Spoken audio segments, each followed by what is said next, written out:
Muito bem, estamos de volta com o Boa Noite Rio Branco, aqui na sua TV Rio Branco, canal 8 SBT, nesta terça-feira, 10 de julho de 2018. Vamos falar agora sobre o primeiro simpósio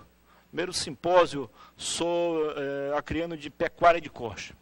Eu tenho o prazer de conversar agora pela primeira vez aqui no programa com o Ramon Araújo. Ele é médico veterinário e consultor. Seja bem-vindo. Tudo bem? Obrigado, Muniz. Prazer recebê-lo aqui no programa. Obrigado. Bom dia. Aliás, boa noite. Boa noite, né? Boa noite a todos os telespectadores. É um prazer estar aqui e poder falar um pouco sobre o simpósio que a gente está realizando aí na cidade. O primeiro simpósio de pecuária de corte, que vai estar acontecendo no dia 13 de julho, portanto, sexta-feira. Será um único dia? Será um único dia. Mas vamos trabalhar... Agenda completa. Agenda completa. Tá. Antes de falar sobre o simpósio em si, o Ramon, você é médico veterinário, é consultor, representando aqui a RR Consultoria, uma empresa que está no mercado há 2 anos. No Acre, apenas 1, porque você também atua no Tocantins. Isso, é isso? A RA Consultoria é uma empresa bem nova, ela tem 2 anos de fundação. Nós temos realmente 2 anos de trabalho, mas começamos o trabalho lá no estado do Tocantins. Atendemos um grupo de fazendas lá e depois nós começamos um trabalho em Rio Branco, onde estamos trabalhando há 1 ano. Tá. Você é acriano por opção, mas é carioca de nascimento. Seu registro foi obtido lá no Rio de Janeiro. Você nasceu no Rio de Janeiro, mas virou acriano. Mora mais tempo aqui do que lá. Depois você formou-se em São Paulo, né, precisamente na Unimar. E também atuou no sul e no sudeste do Pará em um projeto arrojado de agropecuária. Qual é a experiência que você obteve? Primeiro, na qualificação profissional, né, preparação acadêmica. Minto. Primeiro na preparação acadêmica, depois na qualificação profissional, lá no Pará. Então, eu tive um privilégio de estudar numa faculdade muito boa, que tem um trabalho muito forte na pecuária de corte, né? É uma faculdade que tinha uma referência muito boa em reprodução animal, né? Em clínica de grandes, em cirurgia de grandes animais. E quando eu formei, eu tive uma base muito boa, né? E completei também isso com a parte de estágio, como eu estava num lugar que era muito bem localizado, eu acabei visitando muitas faculdades boas, né? Então eu corri um pouco o Brasil fazendo estágios nas áreas que eu gostava, que eu queria atuar, que sempre foi a parte de reprodução, a parte de cirurgia, de clínica, de grandes animais. Então, por estar num local bem situado, eu acabei tendo essa oportunidade de correr bastante coisa, de conhecer muitas faculdades, inclusive fazer uma rede de contatos muito boa que me dá suporte até hoje no trabalho que eu realizo. Então, o seu bom desempenho na faculdade acabou o credenciando a ser convidado para atuar lá no Pará. Isso. Eu tive logo quando eu formei, eu recebi uma proposta para ir trabalhar no Pará. E eu fui para o Pará para trabalhar em um projeto. Quando cheguei lá, eu vi que o negócio era um pouco maior, né? Eu participei de um dos maiores projetos de pecuária do Brasil e do mundo, né? Eu trabalhei num grupo de pecuária, onde tinha um projeto inicial de alcançar 1 milhão de cabeças, né? Nós não chegamos até lá, mas chegou a ter mais de 500 mil cabeças distribuídas em 5, 6 fazendas. E a experiência com um volume desse é muito grande, né? Então, nós atuávamos em ciclo completo, com cria, recria, engorda. Depois nós trabalhamos com confinamento também. E todo esse tempo que eu permaneci lá, me deu um suporte muito bom, me deu uma base muito boa para trabalhar dentro da atividade pecuária, na pecuária de corte, que é o que a gente trabalha hoje aqui com a consultoria. O que te levou a se formar nessa área? A paixão por veterinária... Às vezes vem da família ou de algum parente, né, que é da área, correto. Enfim. Né? A paixão pela veterinária, eu acredito que tenha sido já de berço, né? Desde a história que meus pais contam é que desde os 5 anos de idade eu sempre falei, 4, 5 anos, eu sempre comentei que queria ser veterinário, né? E nesse momento a gente estava retornando para o Acre, né? Meus pais são daqui do Acre. Quando eu cheguei aqui, eu fiquei um tempo, acabou esquecendo um pouco isso, adolescência, mas no meio do caminho eu fiz colégio agrícola também, né? Eu fui fazer o técnico agropecuário. Quando eu formei, eu resolvi sair para trabalhar. Então eu fiquei um tempo na Embrapa, fazendo estágio, trabalhando também, prestando serviços. E depois eu fui trabalhar, naquela época, trabalhava na parte de defesa. Né? Trabalhei 1 ano com isso, como técnico agropecuário. E depois eu parei um pouco e relembrei do sonho, né? E resolvi voltar a estudar. Foi quando eu saí do estado, nessa época eu não tinha um curso de veterinária aqui ainda, e eu saí do estado e fui em busca do sonho, né? E lá eu fiquei por esse tempo, onde formei. Quando eu formei, eu tive a oportunidade de ir para outro estado, né? E como a proposta era muito boa, eu tinha uma vontade de trabalhar num projeto muito grande e eu acabei acertando bem, né? E foi quando eu fui para o Pará. Então, esse sonho de veterinária já é bem antigo, né? Você me falou um dos projetos mais arrojados do Brasil e do mundo. Aí eu digo, como assim? Mas em valores proporcionais, você tem razão. 2 cidades do Pará estão entre as 5 maiores regiões produtoras de gado do Brasil e da América. São Félix do Xingu, com mais de 2 milhões, em crescimento agora. Isso. Eu estou falando por regiões pequenas. Regiões. E Marabá. Marabá. O Pará hoje... Então o projeto tem efeitos positivos, né? Tem. O Pará é um dos estados de maior rebanho nacional, né?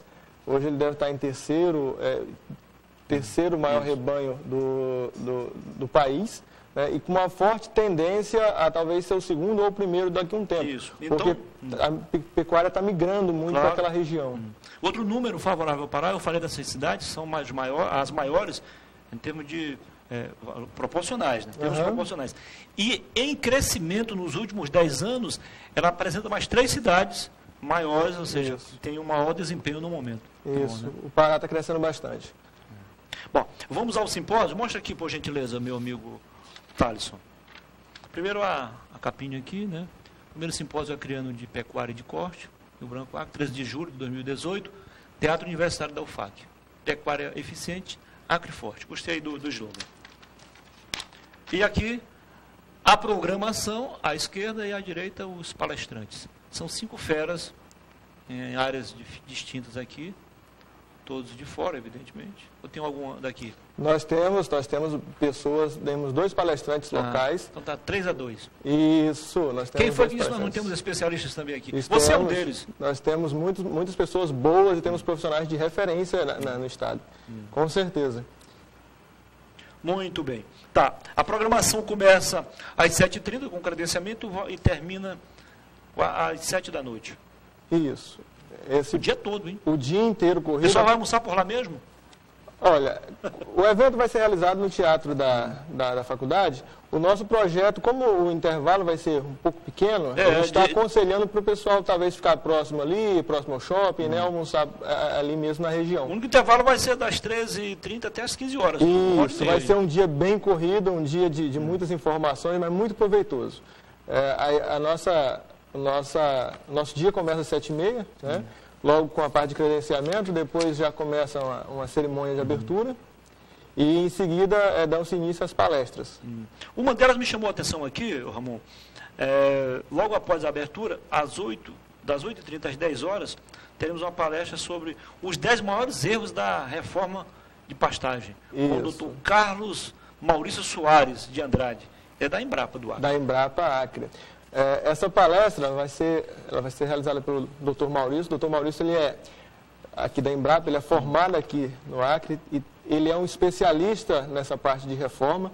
Então, ele é uma das pessoas que mais entende de reforma de pastagem na região norte, né? Você estava comentando que estava 3-2, aqui tem muitos profissionais bons. Carlos Maurício é uma dessas pessoas e vai estar fazendo essa palestra sobre os 10 maiores erros da reforma.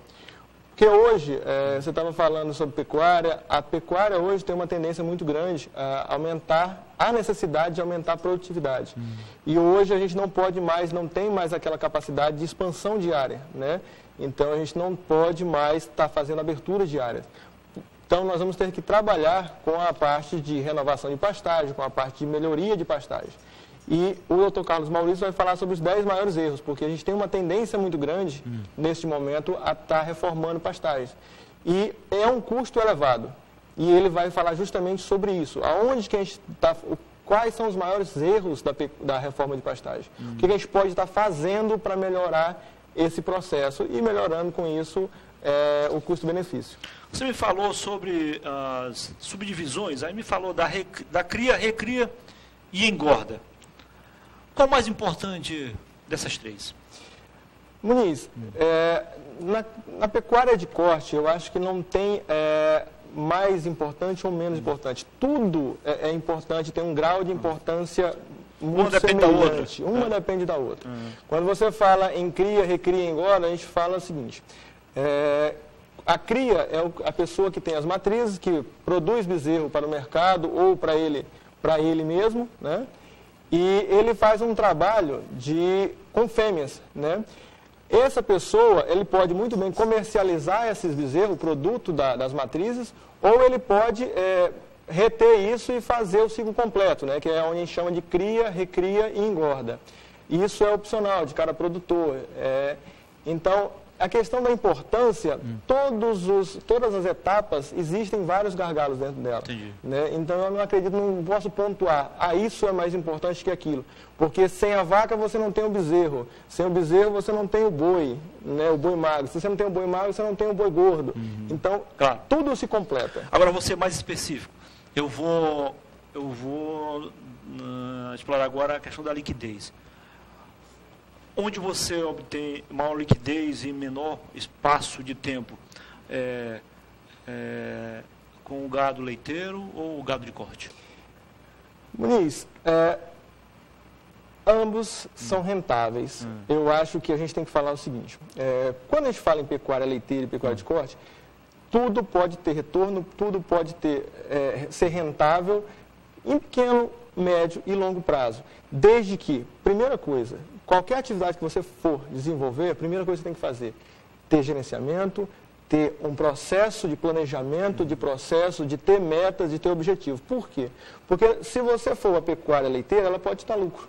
Se você for para a pecuária de corte, ela pode dar lucro. O que vai depender, a questão do lucro, é como você trata a sua atividade, é como você lida com o teu negócio. Então, pode ser muito bem, a leiteira pode dar mais retorno no seu João. E, se ele mudar a pecuária de corte, ele pode ter prejuízo. Então, a pessoa tem que saber determinar a atividade que ele quer fazer, se dedicar ao máximo e trabalhar. Agora, assim, a pecuária leiteira, ela é ótima, mas nós temos casos de pessoas com pecuária leiteira que não estão conseguindo evoluir. É aí que entra o trabalho de vocês, como consultores. Dizer o que fazer, como fazer. Na pecuária de corte, nós temos o mesmo processo. Temos pessoas que estão ganhando muito dinheiro em pecuária de corte e temos pessoas também que estão saindo da atividade porque não estão conseguindo levar o negócio à frente. O nosso trabalho, a nossa empresa trabalha na área de pecuária de corte, especificamente. O nosso trabalho é voltado para aumentar a rentabilidade da propriedade. Né? Então, nós entramos fazendo esse trabalho de diagnóstico, enxergando aonde a pessoa está, aonde ela pode chegar, né? E tentar traçar um trajeto para que ela possa alcançar aqueles objetivos. Claro. Esse é o nosso trabalho. Para encerrar, e é importante a sua opinião como um especialista no assunto, não é bem o que a gente vai tratar não, mas é importante aproveitar a sua vinda aqui para a gente falar sobre isso. Por que o mercado de matrizes, né, para reprodução, não é tão atrativo, se ele é tão lucrativo? Pelo menos aqui na nossa região, né? São poucos os que investem nesse setor. Na de cria. Muniz, eu sou suspeito em falar porque eu sou apaixonado na pecuária de cria. Quem me conhece sabe bem disso. Eu gosto muito dessa modalidade, porém, é uma modalidade onde ela tem um pouco mais de trabalho. Por quê? Porque quem trabalha com boi, o manejo de boi, você compra bezerro, você começa a manejar, recebeu na fazenda, você faz apartações, você começa a manejar de pasto. É uma coisa um pouco mais tranquila. A fêmea, ela tem todo um processo. A fêmea, o produto da fêmea é o bezerro. Então, você precisa trabalhar, fazer a parte de reprodução, que é a parte de monta natural, ou a parte de inseminação, ou IATF. Né? Tem todo o manejo de trazer a vaca no curral para inseminar, tem todo o manejo de nascimento, onde você ocupa mais mão de obra, né, para fazer aquele processo. Você tem todo um trabalho a mais, porque a fêmea tem o bezerro para ser vacinado várias vezes, para ser vermifugado, tem todo um manejo a mais. Então, tem algumas pessoas que têm um pouco de receio da pecuária de cria, por quê? Porque acha que ela é um pouco onerosa, acha que ela requer um pouco mais de mão de obra, um pouco mais de cuidado. Mas ela tem todo esse processo, mas lá na frente o produto dela também é interessante. Tem um retorno, né? Tem um retorno. Agora, eu acredito que exige um maior investimento, né? Existe.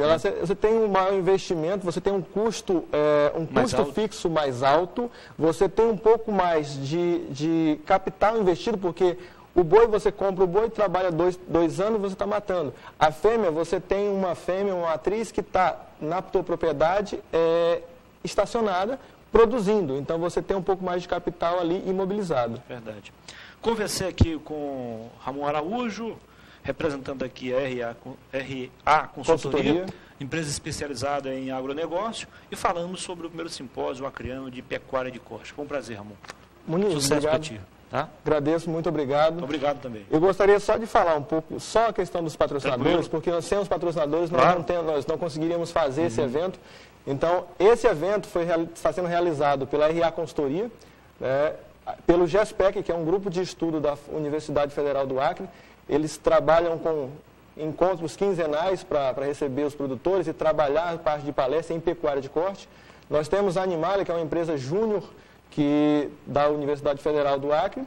E temos como os patrocinadores a Ouro Fino, Saúde Animal, Café Contri, Select Sires do Brasil, a Ribeirágua, Posto Floresta, Invito Acre, Leilomarca e Fibro. E como apoiadores nós temos a UFAC, a Embrapa, o GERA, o Sistema FAEAC e Senar, Marca AC, Senepol Taquari e Nelovale.